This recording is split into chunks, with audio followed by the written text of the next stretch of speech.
একটা সময় ছিল দীর্ঘদিন তারা স্বৈর শাসনের সময় তারা আমাদের শিশু, আমাদের যুবক, তাদের হাতে ইয়াবা তুলে দিয়েছে। তাদেরকে বিভিন্ন মাদক দ্রব্য তুলে দিয়ে পুরো আমাদের সমাজটাকে মাদকাসক্ত পরিণত করেছিল। সেই মাদকাসক্তর বিপরীতে মাদকাসক্ত মুক্ত সমাজ গড়ার জন্য যুব সমাজকে একটা ন্যায়ের পথে, নীতির পথে, সুন্দর পথে ফিরে আনার জন্য খেলাধুলা হচ্ছে একটি গুরুত্বপূর্ণ ভূমিকা রাখে। দ্বিতীয়বারের মতো এই যে ডে নাইট যে ফুটবল বা এদেরকে কি বলে mini mini mini football tournament, এই টুর্নামেন্টে আজকে আমাকে হয়তো সভাপতি করা হয়েছে।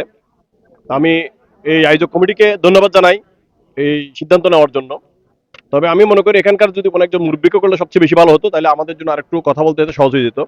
তো আমি সভাপতি শুধু এটুকু বলবো, আজকে আমাদের যে প্রধান অতিথি উনি খেলাধুলার বিষয়ে যে কথাগুলো বলছেন, আমরা যদি একটু খেয়াল করি, একটা সময় ছিল দীর্ঘদিন তারা স্বৈর শাসনের সময় তারা আমাদের শিশু, আমাদের যুবক, তাদের হাতে ইয়াবা তুলে দিয়েছে। তাদেরকে বিভিন্ন মাদক দ্রব্য তুলে দিয়ে পুরো আমাদের সমাজটাকে মাদকাসক্ত পরিণত করেছিল। সেই মাদকাসক্তর বিপরীতে মাদকাসক্ত মুক্ত সমাজ গড়ার জন্য যুব সমাজকে একটা ন্যায়ের পথে, নীতির পথে, সুন্দর পথে ফিরে আনার জন্য খেলাধুলা হচ্ছে একটি গুরুত্বপূর্ণ ভূমিকা রাখে।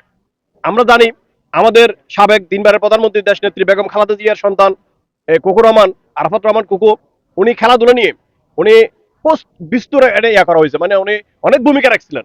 তো সেই ভূমিকার ধারাবাহিকতায় আমরা দেখছি ওনারা বড় ভাই ছোট ভাই ক্রিকেট খেলতেও দেখছি আমরা। তো এক্ষেত্রে আমরা বলি, আজকে আপনারা অনেকে জানেন আমাদের এই দেশ নায়ক তারেক রহমান ইতিমধ্যে খেলাধুলা নিয়ে একটা বিশাল স্বপ্ন, মানে ওনার যে প্ল্যান, ওনার প্ল্যানের ঘোষণা দিয়েছেন।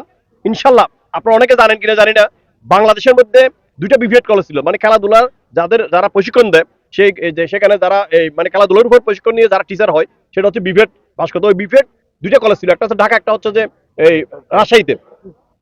ওই দুইটা কলেজ থেকে বর্ধিত করে বিএনপি সরকার 2001 সালে যখন ক্ষমতা আসে, চট্টগ্রাম এবং বাগেরহাট আরো দুইটা বিভিএড কলেজ মানে স্থাপিত করেছিল। এবং পরবর্তীতে আপনারা জানেন এরপর থেকে আর কোনো আজ পর্যন্ত ওই 4টা বিভিএড কলেজ আছে। মানে খেলাধুলাকে প্রভাবিত করার জন্য, খেলাধুলাকে প্রসারিত করার জন্য বিএনপি সরকারের প্রচুর ভূমিকা রয়েছে, প্রচুর অবদান রয়েছে। আগামীতে খেলাধুলাকে আরো প্রসারিত করার জন্য তারেক রহমান একটা নির্দিষ্ট রোডম্যাপ ঘোষণা দিয়েছেন। সেই রোডম্যাপকে আমরা বাস্তবায়ন করার জন্য আজকের এই খেলাধুলা এটা ইনশাল্লাহ ভূমিকা রাখবে বলে আমি মনে করি। এটা এই তৃণমূল থেকে এটা কেন্দ্র পর্যায়ে ছড়িয়ে যাবে।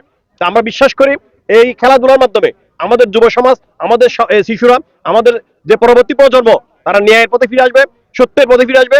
এবং এই সত্য পথে ফিরে আসার জন্য আমরা জানি আমাদের যারা এই দেশ চালাবে, যারা রাষ্ট্র চালাবে, যারা নেতৃত্ব দিবে, সঠিক যদি একজন এমপি না হয়, তাহলে আমরা অবশ্যই কি পারবো এটা বাস্তবায়ন করতে চাই। অতীতে পারি না কেন? এমন একজন ব্যক্তি বাংলাদেশের রাঙ্গুনিয়ার এমপি ছিল, উনি খেলাধুলাকে প্রাধান্য না দিয়ে উনি প্রাধান্য দিয়েছেন ইয়াবাকে, উনি প্রাধান্য দিয়েছেন মাদকাসক্তকে, উনি প্রাধান্য দিয়েছেন ব্যবসা বাণিজ্যকে, উনি প্রাধান্য দিয়েছেন খারাপ কাজকে, যে কারণে গিয়ে আমাদের যুব সমাজ ধ্বংস হয়ে গেছিল। সেই ধ্বংসস্তূপকে ফিরে আনার জন্য একজন সুন্দর মানুষ দরকার। সে সুন্দর মানুষ আমি বিশ্বাস করি শহীদ সালাউদ্দিন কাদের চৌধুরীর সুযোগ্য একজন সন্তান হুমাম কাদের চৌধুরী।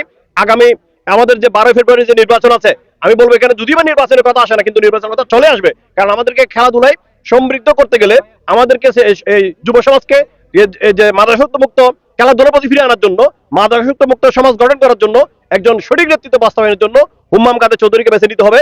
সেই হুমাম কাদের চৌধুরীর মার্কা হচ্ছে ধানের শীষ। আমরা আগামী 12ই ফেব্রুয়ারি আমাদের প্রত্যেকের গার্ডিয়ানকে আমরা গিয়ে